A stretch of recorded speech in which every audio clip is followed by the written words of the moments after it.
¿Qué es lo que realmente hace que una vida valga la pena? Baja un poco la velocidad, mira tus días con honestidad. Fíjate en cómo corres de un lado a otro tratando de cumplir, de ser eficiente, de no quedarte atrás.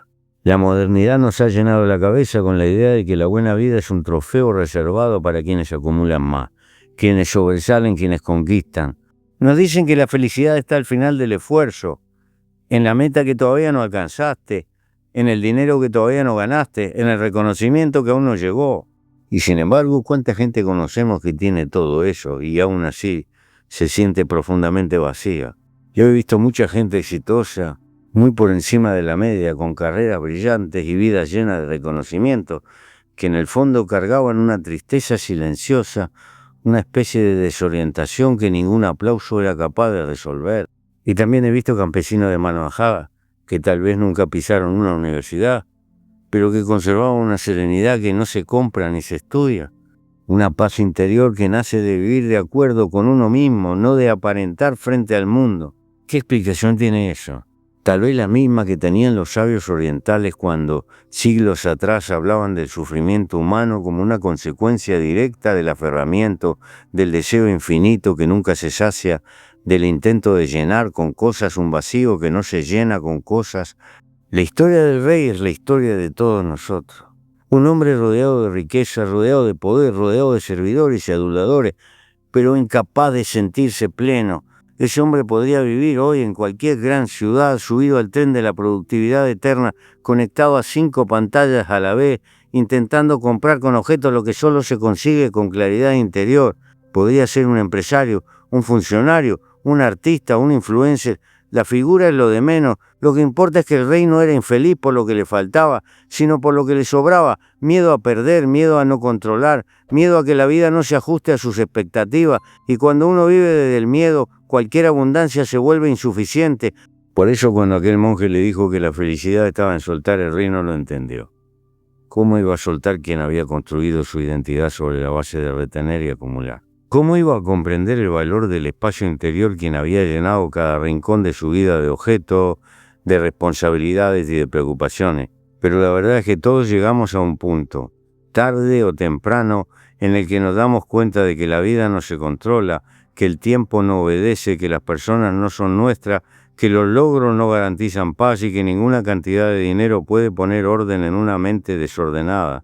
Vivimos inmersos en un espejismo moderno que nos ha convencido de que la plenitud es una meta, cuando en realidad es un camino, uno que no tiene que ver con conquistar, sino con comprender. Y ahí es donde la sabiduría ancestral, esa que el budismo resume con tanta claridad, vuelve a mostrarnos algo que no queríamos ver, que la vida es sencilla, pero la hacemos complicada, que no es la acumulación lo que trae bienestar, sino la capacidad de vivir con un corazón libre, que no es el ruido lo que nos salva, sino la calma, que no es el futuro lo que nos da sentido, sino este instante fugaz y pequeño que estamos viviendo ahora mismo. El mundo moderno ha creado una especie de religión en torno a la productividad. La agenda llena se ha convertido en un símbolo de valor personal. Si no tenés tiempo para nada, pareciera que sos importante. Si estás agotado, quiere decir que estás dando todo. Si no parás ni un minuto, entonces estás haciendo las cosas bien. Pero lo cierto es que esta forma de vivir nos está destruyendo la capacidad de sentir, de pensar con calma, de disfrutar lo que ya tenemos. Nos hemos acostumbrado a un nivel de ruido que no es normal, aunque lo hayamos normalizado. Y así caminamos como el rey, rodeado de cosas, pero desconectado de nosotros mismos. La búsqueda de una vida buena, de una vida plena, no empieza cuando encontramos lo que creemos que nos falta, sino cuando dejamos de correr detrás de lo que no necesitamos. Empieza cuando nos sinceramos, cuando aceptamos que la felicidad no es un estado permanente, que no hay recetas infalibles, que no existe una fórmula mágica para vivir en paz, pero sí hay un rumbo, un modo de estar en el mundo que se construye desde adentro hacia afuera. Por eso, antes de hablar de los pilares, antes de intentar comprender la ciencia, antes de entrar en las enseñanzas budistas, vale la pena hacerse una pregunta honesta. ¿De qué estamos huyendo cuando buscamos tantas cosas afuera? Porque si uno no se la formula, puede pasar la vida entera creyendo que la plenitud es una especie de premio y no un aprendizaje diario. Y ese error, tan común, tan humano, tan comprensible, es el que nos mantiene atrapados en la rueda del deseo. Hoy, en este viaje que vamos a hacer juntos, No se trata de cambiar al mundo, porque el mundo seguirá siendo ruidoso, acelerado y muchas veces injusto. Se trata de cambiar la forma en que lo habitamos. Y ese cambio empieza reconociendo que todo lo que buscamos afuera solo sirve si primero hacemos un espacio adentro. Si hay algo que he aprendido con los años, mucho más de lo que imaginé vivir, es que la mente humana puede ser el mejor aliado o el peor enemigo, dependiendo de cómo la tratemos y del lugar en el que la dejemos vivir. Somos una especie extraña, capaces de construir civilizaciones enteras y al mismo tiempo incapaces de detener el torbellino interior que nos roba la paz incluso cuando no hay ningún peligro real a nuestro alrededor. En los tiempos que corren la mente va de acá para allá como un caballo desbocado, cargando pensamientos que no pedimos, imaginando catástrofes que no existen, reviviendo dolores que ya pasaron, preparándose para futuros que tal vez nunca lleguen. Y mientras ocurre todo eso, la vida de verdad, la que transcurre minuto a minuto, pasa a nuestro lado sin que la miremos. El budismo lleva siglos diciendo algo que cuando uno lo piensa bien es tan simple que cuesta creer que nos haya tomado tanto tiempo comprenderlo. La serenidad no está en el futuro, ni en aquello que queremos alcanzar, ni en la lista interminable de pendientes que cargamos como quien lleva un baúl lleno de piedras. La serenidad está en el presente, en este pequeño momento que casi nunca valoramos porque estamos demasiado ocupados persiguiendo el que viene después. Parece una obviedad, pero vivimos como si no lo supiéramos. La mente inquieta siempre está un paso adelante o un paso atrás, jamás donde tiene que estar. Hace unos años me tocó visitar una huerta de un viejo amigo. Era un hombre simple, de esos que saben más de la vida que muchos libros juntos.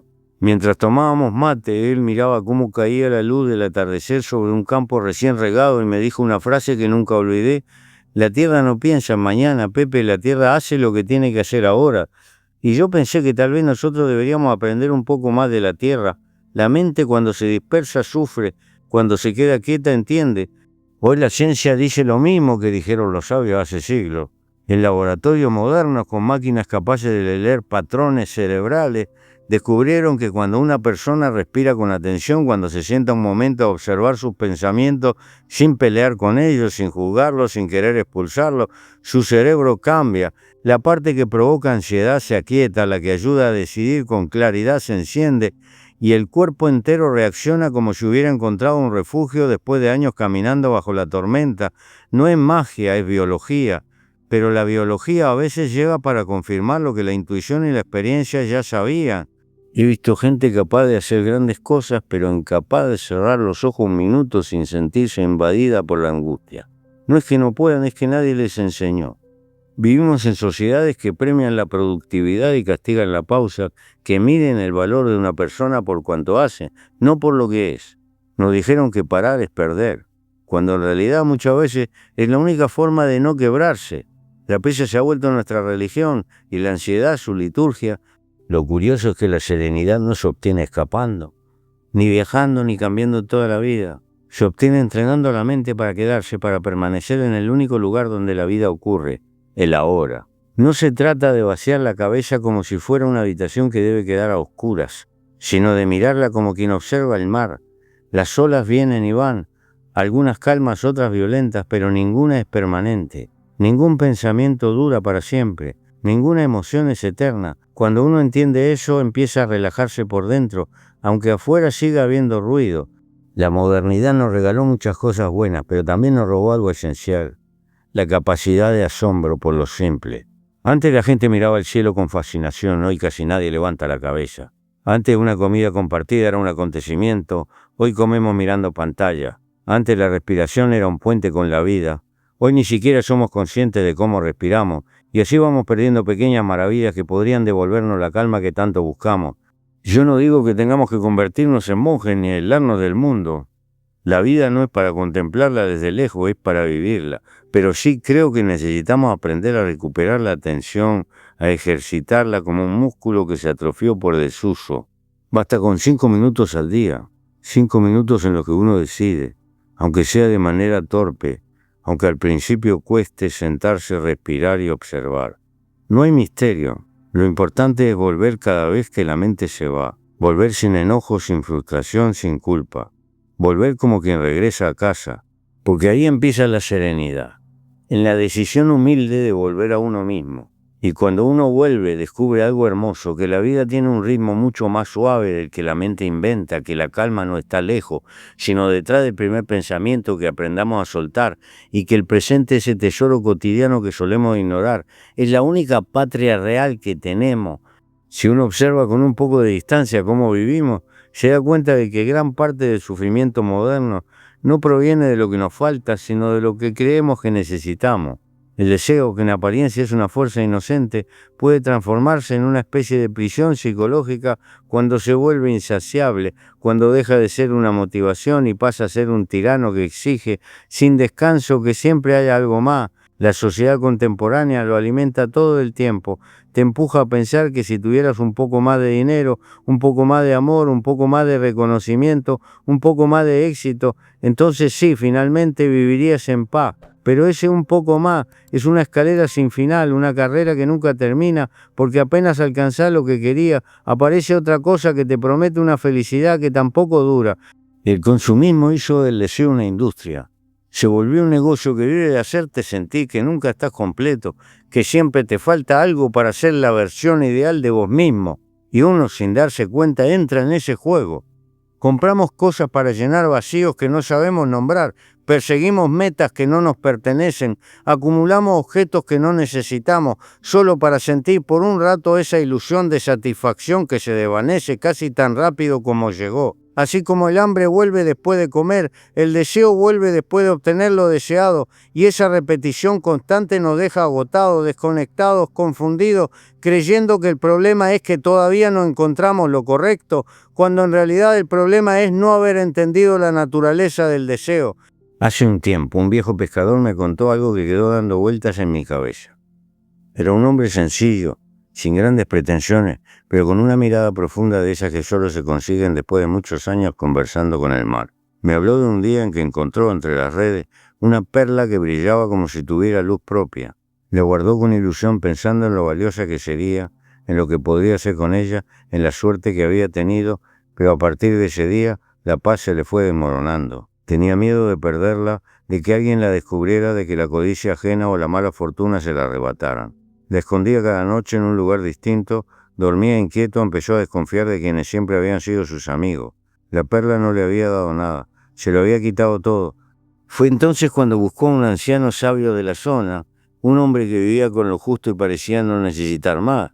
Le contó lo que le pasaba, esperando un consejo, tal vez alguna estrategia para conservar su tesoro. El anciano escuchó en silencio y sin avisar tomó la perla y la arrojó al agua. El pescador se quedó paralizado sin entender si aquello era una enseñanza o una traición. El hombre sabio le dijo con una calma que solo da la experiencia: ahora sos libre. Antes parecía que la perla era tuya, pero en realidad vos eras de ella. Cuando me lo contó pensé que esa historia no era solo de él, era de todos nosotros. ¿Cuántas veces hemos querido algo con desesperación, creyendo que nos daría la satisfacción que la vida nos negaba? ¿Y cuántas veces ese mismo algo terminó robándonos más calma de la que nos regaló? El deseo es así, promete alivio pero trae inquietud. Te convence de que si aferrás fuerte lo que deseas, entonces dejará de sufrir, pero cuanto más fuerte apretás, más miedo tenés de perderlo. La psicología moderna y la ciencia dicen lo mismo que decía el viejo pescador. Sin haber leído un solo libro, el ser humano no encuentra su bienestar en las cosas que acumula, sino en la manera en que aprende a relacionarse con ellas. Las experiencias, los recuerdos compartidos, los aprendizajes, las relaciones son las verdaderas fuentes de alegría, porque no dependen de la posesión, sino de la vivencia. Podés comprarte el objeto más caro del mundo, pero si tu mente sigue inquieta, seguirá inventando carencia. En cambio, podés vivir con lo justo y si aprendés a mirar con gratitud, encontrás belleza en lugares donde antes solo veía falta. Esto no quiere decir que haya que renunciar a todo ni vivir en una austeridad rígida. Significa entender que no somos lo que tenemos, que la vida no se enriquece acumulando, sino soltando. Significa reconocer que el deseo puede ser un buen sirviente, pero es un pésimo amo. Y que si uno no aprende a ponerlo en su lugar, termina organizando la vida entera alrededor de una búsqueda eterna que nunca acaba. Cuando uno se atreve a preguntarse qué está persiguiendo realmente, aparecen verdades que duelen pero liberan. No siempre deseamos lo que nos hace bien. Muchas veces deseamos lo que nos enseñaron a desear. Y en esa confusión, perdemos la oportunidad de mirar hacia adentro y descubrir que la verdadera plenitud no está en lo que buscamos, sino en todo lo que ya tenemos y nunca vimos con atención. La libertad empieza cuando dejamos de correr detrás de lo que nos prometieron y comenzamos a elegir con humildad aquello que realmente necesitamos. Y casi siempre, es mucho menos de lo que creíamos. A medida que uno avanza en la vida, empieza a comprender que la mayoría de nuestros sufrimientos no nacen de lo que nos falta, sino de nuestra incapacidad para reconocer lo que ya está ahí, ofreciéndose discretamente sin exigir nada a cambio. Vivimos como si la felicidad fuera un destino lejano, una especie de premio reservado para quienes cumplen todos los requisitos del mundo moderno. Trabajar más, producir más, tener más, demostrar más. Pero la ciencia, esa misma ciencia que tanto admiramos cuando nos ofrece explicaciones sofisticadas, viene diciendo desde hace tiempo, algo que las filosofías antiguas ya sabían, que el bienestar humano depende menos de la acumulación y más de la manera en que interpretamos nuestra realidad. Depende del ojo que mira, no solo de lo que mira. El gran estudio de Harvard, ese que siguió la vida de cientos de personas durante décadas, llegó a una conclusión que parece casi ingenua de lo simple que es. Las personas más felices no son las que tienen más dinero, ni las que lograron reconocimiento social, ni las que acumularon más éxitos, sino las que aprendieron a valorar lo que tenían en su vida, por pequeño e imperfecto que fuera. Las que se detuvieron a agradecer en lugar de quejarse, las que eligieron ver el vaso medio lleno cuando la vida les presentaba razones para verlo medio vacío, las que no vivieron esperando la gran alegría futura y prefirieron reconocer las pequeñas alegrías cotidianas que tanto solemos pasar por alto. Esto no quiere decir que la vida sea color de rosa ni que uno deba ignorar sus problemas. Al contrario, significa que aún en medio de las dificultades existe un espacio interior donde podemos encontrar un poco de alivio si aprendemos a mirar desde otro lugar. Y ese cambio de mirada no es un truco de autoayuda barata, es un proceso emocional profundo, casi biológico, que transforma la manera en que nos relacionamos con lo que nos rodea. Cuando uno practica la gratitud, aunque sea de forma tímida al principio, el cerebro empieza a modificar sus patrones. Se activan áreas que regulan las emociones, se reduce la ansiedad, se fortalece la sensación de conexión y el mundo, sin cambiar, empieza a sentirse más habitable. He conocido personas que tenían vidas objetivamente difíciles, atravesadas por pérdida, por trabajos pesados, por incertidumbre, y aún así conservaban una luz en la mirada que no era ingenuidad, sino sabiduría. Sabían encontrar lo bueno incluso en días grises. Se emocionaban con un gesto sencillo, con una charla breve, con un mate compartido, con la sombra de un árbol en verano. Tenían la capacidad de ver belleza donde otros solo veían rutina, y esa capacidad no es un talento, es una elección que se practica como se practica cualquier habilidad, repitiéndola hasta que se vuelve parte de uno. Pero el problema de nuestra época es que vivimos comparándonos todo el tiempo. Las redes sociales nos muestran vidas editadas al milímetro, llenas de sonrisas perfectas y logros constantes, y uno termina creyendo que lo propio nunca es suficiente. Lo que nos se muestra es el cansancio, el miedo, la soledad, los fracasos silenciosos que todos cargamos. Y entonces nos quedamos atrapados en la ilusión de que algo falta, de que la felicidad está en otro lado, de que lo que tenemos hoy no alcanza. Esa es la trampa más grande, creer que la vida buena está siempre un paso adelante, nunca en el lugar donde estamos. El budismo lo explica con una claridad admirable. El sufrimiento aparece cuando nos resistimos a lo que es, cuando luchamos contra la realidad esperando que sea distinta, cuando olvidamos que el presente, este instante concreto, sencillo, imperfecto, es lo único que existe. Y la ciencia coincide. Gran parte de nuestra angustia nace de vivir fuera del momento, atrapados en deseos que nos proyectan hacia un futuro idealizado o en culpas que nos encadenan al pasado. Pero cuando uno practica la gratitud, algo extraño ocurre. El presente, que parecía tan banal, se ilumina. Es como limpiar un vidrio empañado. Todo estaba ahí, pero no lo veíamos. Notás que hay afectos que diste por obvios, que hay pequeños momentos que pasaban desapercibidos, que hay gestos que ignorabas, que hay una calidez en las cosas simples que puede sostenerte más de lo que creías. Y sobre todo, notás que la vida ya te dio mucho más de lo que alguna vez fuiste capaz de agradecer. A veces lo más revolucionario que puede hacer una persona es decir gracias por lo que tiene en lugar de lamentarse por lo que no tiene. No porque eso elimine los problemas, sino porque transforma la forma en que los enfrentamos. y también porque nos devuelve una verdad que hemos olvidado. No necesitamos tanto como pensamos. Lo que realmente sostiene la vida no son los bienes materiales, sino la capacidad de ver valor en lo cotidiano, de encontrar sentido en lo pequeño, de aceptar que la felicidad no está en un objeto por venir, sino en la mirada con la que habitamos nuestros días. La gratitud, lejos de ser un gesto inocente, es una forma de resistencia. Es un acto de rebeldía contra una cultura que te convence de que nunca sos suficiente. Es una manera de recuperar el control, de recordar que la riqueza más profunda no se compra, se cultiva. Y cuando uno empieza a vivir desde ahí, la vida deja de sentirse como una persecución frenética y se vuelve un territorio más amable, más respirable, más propio. No siempre podemos cambiar nuestras circunstancias, pero siempre podemos cambiar la manera en que las interpretamos. Y ese pequeño cambio, si se hace con constancia, puede modificarlo todo. Con los años uno va entendiendo que la vida no se sostiene solamente en voluntades individuales ni en sueños personales, por nobles que sean. La vida, para decirlo de manera sencilla, se sostiene en vínculos. Nadie llega lejos solo, nadie atraviesa su historia en completa soledad, nadie crece encerrado en su propio mundo. Lo que somos tiene tanto que ver con nuestra historia personal como con las personas que nos acompañaron en los momentos grandes y pequeños de esa historia. Y esta verdad que parece tan simple es una de las más ignoradas por el mundo moderno. Hoy vivimos en una época extraña. Nunca estuvimos tan conectados ni tan solos al mismo tiempo. Llevamos en el bolsillo dispositivos que nos permiten hablar con personas que están a miles de kilómetros, pero somos incapaces de escuchar con verdadera presencia a quienes tenemos sentados al lado. Nunca tuvimos tantas maneras de comunicarnos y, sin embargo, hay una sensación de vacío que se cuela entre los dedos, una falta de intimidad emocional, una distancia interior que no se soluciona con mensajes ni con likes. Hay gente rodeada de multitudes digitales que en el fondo no tiene a quien llamar cuando la tristeza aprieta el pecho o cuando la vida se vuelve más pesada de lo habitual. El budismo siempre enseñó algo que a veces olvidamos, que la interdependencia no es debilidad, es condición de la existencia. Nacemos indefensos, crecimos gracias a manos ajenas, aprendemos en compañía, evolucionamos en comunidad.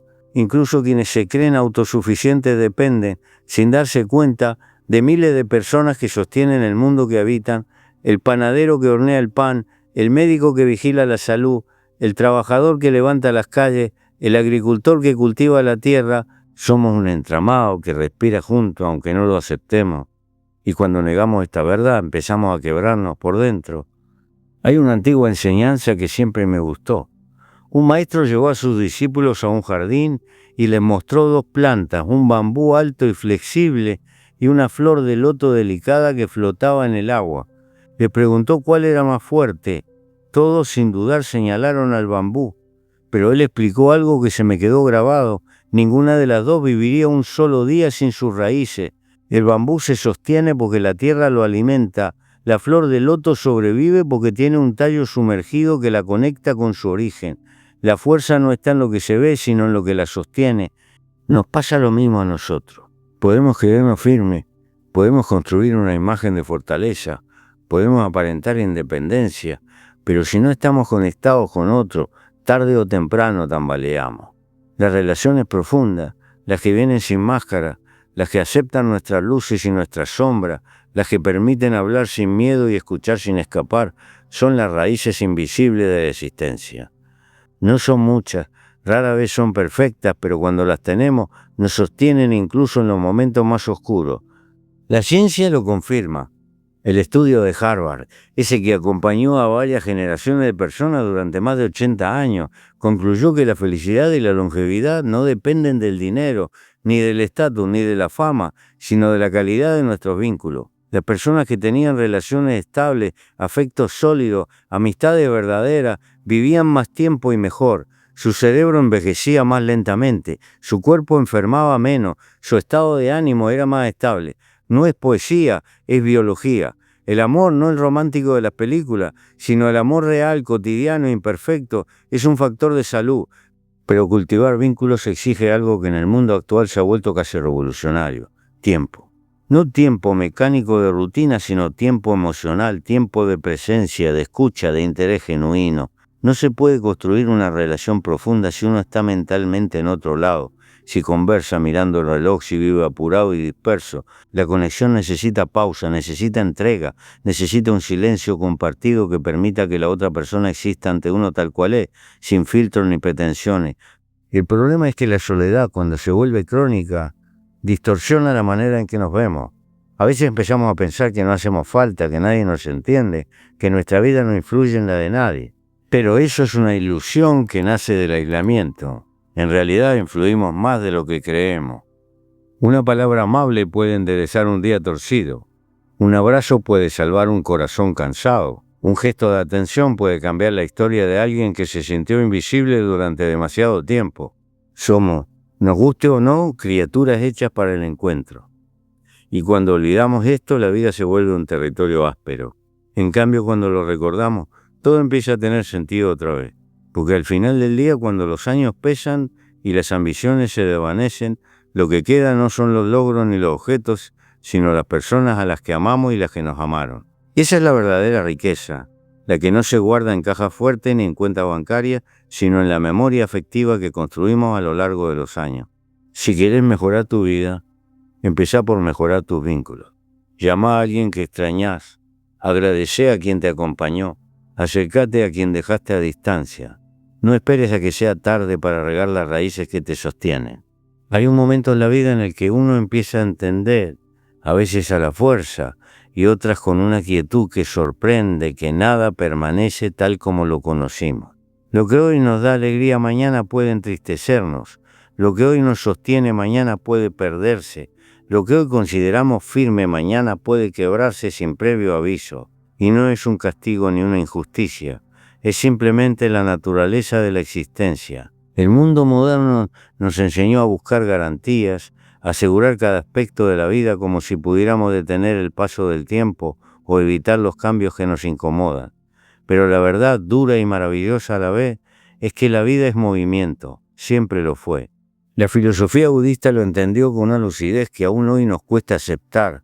El sufrimiento humano no proviene del cambio, sino de nuestra resistencia a él. Nos aferramos a lo que amamos, lo cual es comprensible. Tememos perder lo que nos sostiene, lo cual es humano. Evitamos lo desconocido, lo cual es instintivo. Pero ese aferrarnos con desesperación nos hace daño. Es como intentar retener agua con las manos. Cuanto más fuerte apretamos, más rápido se escurre entre los dedos, y lo que iba a ser una experiencia natural se transforma en angustia. La historia del guerrero japonés lo ilustra de una manera hermosa. Aquel hombre disciplinado hasta el extremo temía perder su fuerza, su habilidad, su reputación. Había entrenado toda su vida para controlar la espada, pero nunca había aprendido a controlar su mente. Creía que la verdadera amenaza estaba afuera, en la batalla, en el enemigo, en el error. No sabía que la mayor batalla que un ser humano libra es siempre interior. Cuando subió la montaña y se encontró con aquel monje, esperaba un método para fortalecer aún más su dominio, para vencer el miedo con más poder. No imaginó que la respuesta sería tan simple y tan provocadora. El monje le mostró los cerezos en flor, esos árboles que cada año se cubren de belleza para luego, inevitablemente, perderla con una naturalidad que a los humanos nos cuesta imitar. El monje señaló los pétalos que caían sin resistencia, como si la naturaleza misma estuviera enseñando un modo más sabio de existir. El árbol no se aferra, no se angustia por lo que pierde, le dijo. Sabe que todo vuelve de otra forma, sabe que nada es permanente, pero también sabe que nada se pierde por completo. Y ahí, en esa observación tan sencilla, el guerrero encontró una verdad que lo cambió más que 1000 batallas. La impermanencia no es un castigo, es una oportunidad. Es lo que nos permite crecer, adaptarnos, transformar heridas en aprendizaje y despedidas en espacio para nuevos comienzos. Sin impermanencia no habría cambio, sin cambio no habría evolución, sin evolución no habría vida. Pero nos cuesta aceptarlo porque nos enseñaron a que lo bueno debe durar para siempre, que la felicidad se mantiene intacta si la protegemos lo suficiente, que las personas no deberían irse, que el tiempo no debería deteriorar lo que amamos. Y así vivimos en permanente contradicción, luchando contra fuerzas que son más grandes que nuestra voluntad. Cuando la psicología estudió la resiliencia, descubrió algo que parece una confirmación científica de la enseñanza budista. Las personas que aceptan los cambios con flexibilidad que no buscan controlar cada detalle, que entienden que la vida tiene sus propios ritmos, sufren menos, se recuperan más rápido y encuentran sentido incluso en las situaciones difíciles. No porque sean más fuertes que las demás, sino porque no desperdician energía resistiéndose a lo inevitable. En lugar de peleas internas, eligen adaptación. En lugar de angustia, eligen perspectiva. En lugar de aferrarse con desesperación, eligen soltar cuando llega el momento. Aceptar la impermanencia no significa resignarse ni volverse indiferente. Significa amar sin aferrarse, hacer sin obsesionarse, disfrutar sin anticipar la pérdida, vivir sin la ilusión de que todo debe ser eterno. Significa comprender que la vida tiene una forma particular de moverse. A veces avanza con suavidad, a veces golpea con dureza, a veces sorprende con belleza pura, pero siempre, siempre sigue adelante. Y nosotros, que somos parte de ella, tenemos que aprender a movernos también. Hay dolores que nos arrancan lágrimas, hay finales que nos parten el alma, hay cambios que nos obligan a despedirnos de una versión de nosotros mismos. Pero incluso eso es lo más difícil de aceptar, es parte de la danza. Porque solo cuando algo termina puede comenzar algo nuevo, solo cuando soltamos podemos recibir, solo cuando aceptamos que la vida no está bajo nuestro control, podemos empezar a vivir de verdad. Pienso en los árboles de mi país, esos que se inclinan bajo el viento pero no se rompen.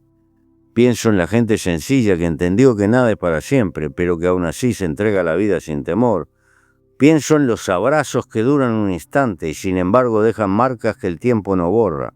Pienso en cómo las cosas más importantes, el amor, la memoria, la esperanza, no se pueden retener con las manos, pero se pueden guardar en el alma si aceptamos que vienen y van, igual que las estaciones.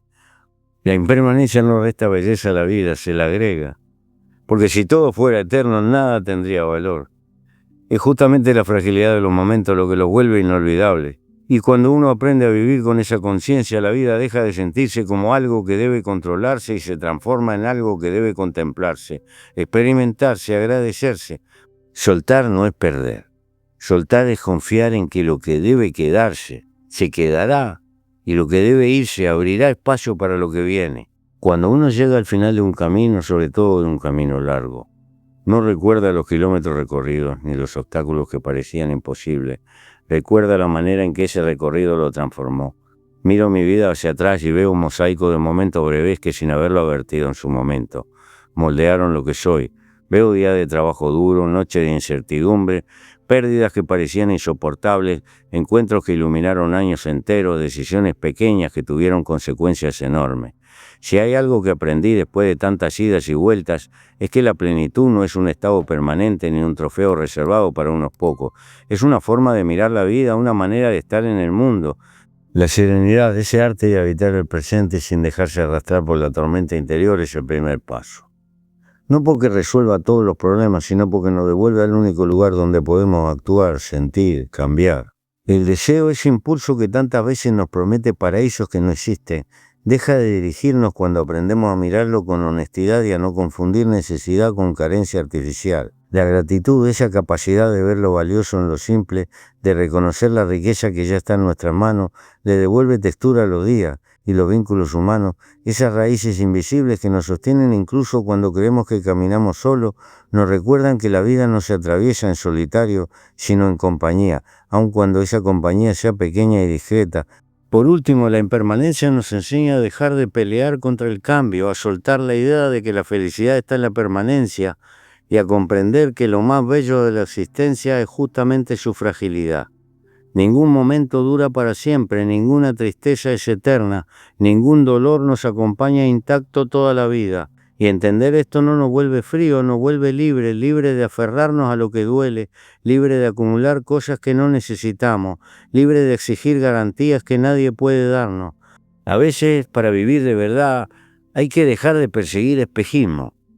El mundo moderno nos empuja a correr detrás de promesas de felicidad empaquetadas, trabajos que aseguran éxito, objetos que prometen identidad, relaciones que creemos que nos completarán, logros que intentan callar nuestras inseguridades. Pero detrás de toda esa búsqueda hay una verdad sencilla que descubrimos demasiado tarde. La felicidad no es algo que se conquista, es algo que se cultiva. No es un premio, es un hábito. No aparece cuando conseguimos todo lo que queremos, aparece cuando aprendemos a estar presentes, a agradecer, a vincularnos con autenticidad, a aceptar el cambio. He conocido personas que pasaron la mitad de su vida mirando hacia adelante, esperando un futuro perfecto que nunca llegó. Y también he conocido personas que sin grandes ambiciones ni grandes logros encontraron una paz profunda porque aprendieron a habitar cada día como si fuera un pequeño regalo. El tiempo, ese recurso tan valioso que gastamos como si fuera infinito, es justamente lo que hace de la vida algo precioso. Y si no aprendemos a detenernos, aunque sea un momento para mirar alrededor, la existencia se nos pasa sin que alcancemos a vivirla. No importa cuántas veces te hayas desviado, cuántas veces hayas sentido que no llegaba, cuántas veces hayas creído que la felicidad estaba lejos, la vida siempre ofrece una oportunidad para volver a empezar. Basta un gesto pequeño, respirar con atención, agradecer algo mínimo, llamar a alguien que te importa, soltar una preocupación inútil, aceptar que el día de hoy es distinto al de ayer. Es en esos gestos tan cotidianos que a veces parecen insignificantes donde empieza la transformación. Si algo quiero dejarte con este mensaje, es la idea de que la vida buena no se compra, ni se hereda, ni se conquista por presión. Se construye con paciencia, con humildad, con la voluntad de estar presente en cada paso, con la gratitud puesta en lo que ya tenemos y con la conciencia de que nada es permanente, pero todo es valioso. La plenitud no llega cuando el mundo cambia, llega cuando cambiamos la manera en que lo miramos. Viví con sencillez, amá con profundidad, soltá con valentía y sobre todo no te olvides de agradecer lo que la vida te dio, lo que te quitó y lo que todavía te está ofreciendo. Porque al final cuando nos toque despedirnos no nos llevaremos nada de lo que acumulamos, solo nos llevaremos la forma en que vivimos.